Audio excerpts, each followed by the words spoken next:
The most used programming languages these days by companies like Facebook, Google, Amazon, Twitter, and Instagram. You're right to ask about those companies specifically, as they're giants who heavily influence tech trends. Here's a breakdown of the programming languages they lean on. Python. This is a huge one across the board. Why it's popular: it's versatile, web, data analysis, AI, beginner-friendly, and has tons of support libraries. Where it's used: Google core search algorithms, YouTube, machine learning, Facebook, back-end services, infrastructure management, Amazon recommendation systems, AWS cloud services, Instagram back-end and data analysis.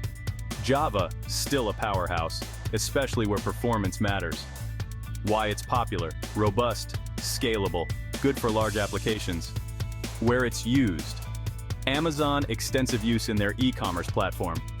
Twitter had a big role initially, though they're shifting more towards Scala now.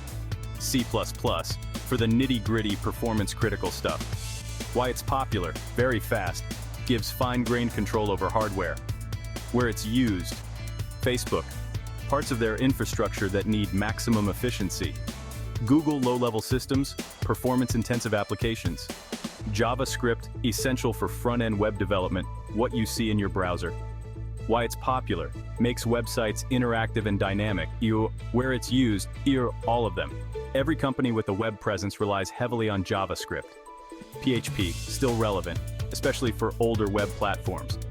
Why it's popular: easy to learn, widely used for server-side web development. Where it's used: Facebook, played a significant role in their early development. Go, also known as Golang, Google's own language, gaining traction. Why it's popular: designed for speed and efficiency, good for large-scale systems.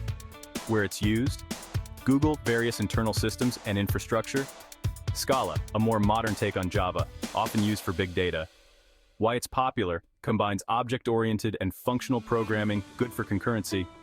Where it's used: Twitter, heavily used for their back-end systems. Important notes: this is not exhaustive. These companies use many languages, often specialized ones for specific tasks. Languages evolve. They constantly adopt new technologies, so this list will shift over time. It's about the right tool for the job. Language choice depends on the specific needs of a project.